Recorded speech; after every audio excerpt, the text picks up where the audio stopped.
Welcome. This session we will learn how to plot ILD for inclined members.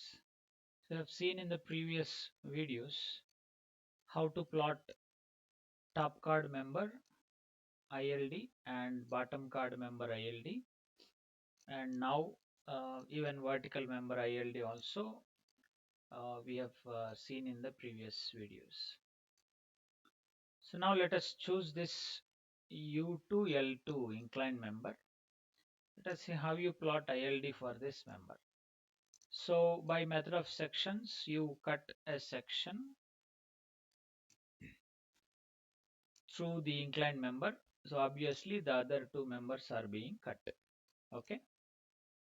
Now separate these two parts of the truss. So now you can see here the two separated parts, the right part and left part. So by definition of ILD, when one unit load is traveling from the left to right or from left to right on the truss, okay, how the member force in this member, inclined member, is going to change. If you plot all those values for each position of this one unit load, you will get influence line diagram, right? Which means I need the force in this member for each position of this unit load. Okay, right. Now let us say unit load is on left part to start with. Okay, so I pick the right part for analyzing. So now plotting all the forces acting on this part. So let me plot the force in the top card member and bottom card member and the inclined member. So this is the force in the inclined member. These are all the internal forces that you can see after you cut the members. So this is force in U2, U3, and force in L1, L2, and this one the U2, L2, the inclined member. So now you want this force and you don't want the other two forces. So as the force is inclined, I'll go for components. Resolve this into two components, one vertical, one horizontal. Okay, right. So I measure the angle of this inclined member with respect to horizontal as theta. So obviously this is the cos component. This is the angle that you measured. So the force into cos theta, and this will be sin theta, right? So sin component and cos component. So this is F U2 L2 cos theta. This is F U2 L2 sin theta. Now I want this force, so I go for equilibrium of this the right part. So I have the other force acting on this truss as RB value. So I want this force. So let us write equilibrium equation sigma Fy0 to avoid these two horizontal unknowns, right? So picking one direction as positive, let the upward force as no are positive. So there are only two upward forces because the load is on the left part, that means on this part. So right part there is no unit load, only these internal forces as well as RB. So summing up all upward force, there is only two upward forces as you see it here. One is RB plus both are upwards. F U2 L2 sin theta is equal to 0. So I want the force value U2 L2 sine theta is equal to minus RB, which means what? It is compression. So when load is on the left part, the force in this inclined member is compression. Okay. So I mentioned that, which is RB. So I need the force value, that is U2 L2 divided by sine theta, which can be further simplified as RB multiplied by cosecant theta, which is compression. Okay, so this is the result that you got. Now load is on the right part. Okay, now the load is on the right part. So let load is on right part. Okay, right. Now you choose the left part for analysis. So obviously you have reaction RA. Let me change the color.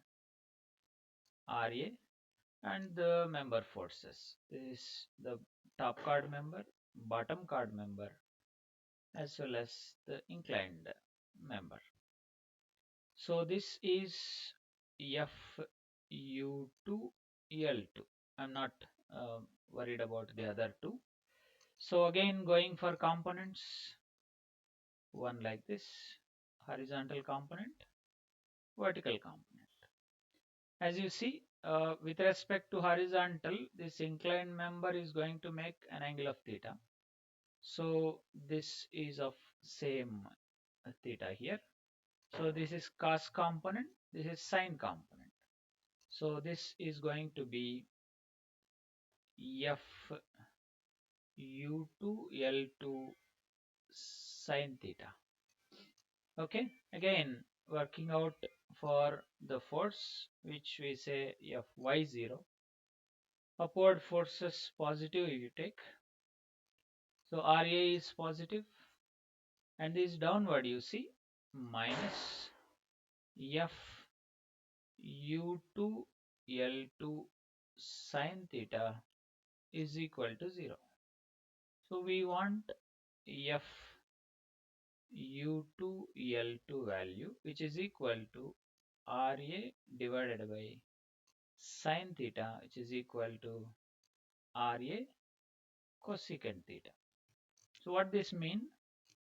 When the load is on the right part of the section, okay, right part of the truss, then the force in this member is tension, and it is proportional to RA multiplied by cosecant theta.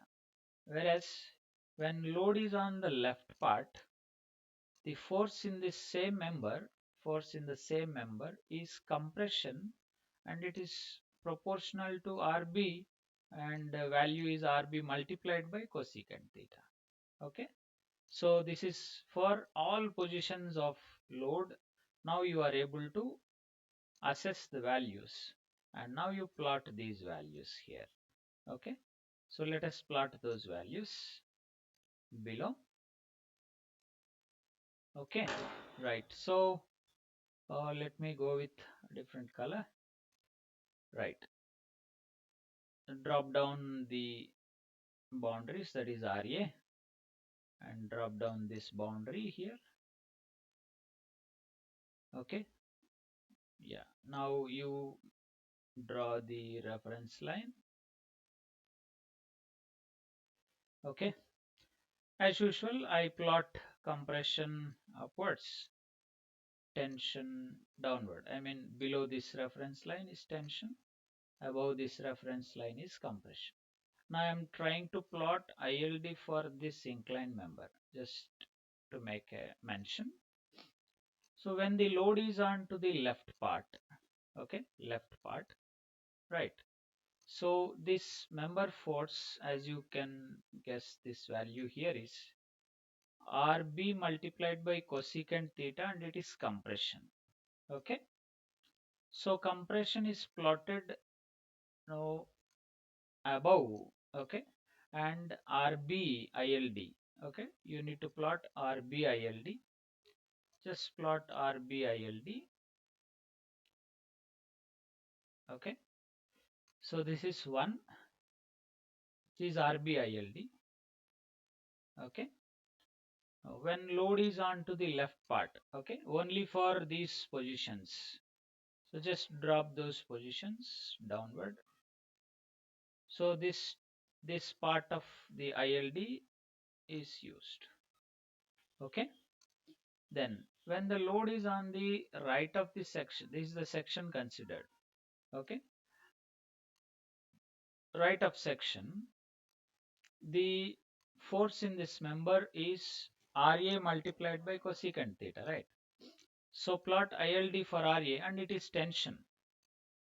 So ILD for RA starts with 1 unit here and 0 at the other end, okay.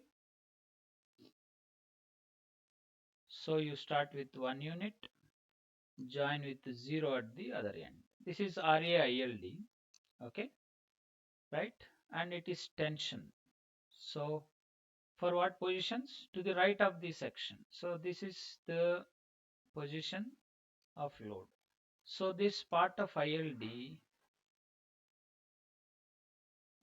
right? And you know, if you want the value, it is divided by sine theta or multiplied by cosecant theta. Whichever you want, you can use it. So into cosecant theta. This is 1 into cosecant theta. Okay. So join these two for the position of load between this U2 and U3. Join this by a straight line. Okay. So this is now the compression part. This is the tension part of the diagram ILD. So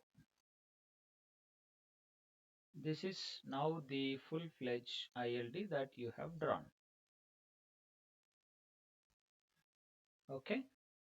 So part of the ILD is compression, part of the ILD is tension. And what is this value now? If you want the values, ordinates to calculate something, if you are given some loads, okay. So this is like 1 by 6 multiplied by cosecant theta. Because from similar triangles, if this is cosecant theta, and this is only 1/6 of the 6 panels you see, 1, 2, 3, 4, 5, 6 panels you have. So each panel is A. So proportionality gives you this 1 by 6. And similarly, this is 4 by 6 cosecant theta. Okay. So now you can just see how this is to be read. The ILD drawn. This is ILD for force in inclined member U2 L2. Okay, so when load is at U1, that is starting point of the truss, the force in this member is 0. Okay, as load moves, the values increased and it is compression, and it reached maximum compression when load is at U2. Okay, when load further moved, 1 unit load moved, the force in member, now this member U2 L2, changed from compression to tension, and when it reached this position, this member force is maximum tension, and further it moves, the load moves away from this member, the member force becomes 0, reduced and 0. This member force is behaving like this. Okay, so this is a complete analysis of ILD of an inclined member. Likewise, for any inclined member, if you want, you can just proceed in the similar procedure by taking a section. The procedure that we have adopted here, you can follow as it is, right? Thank you.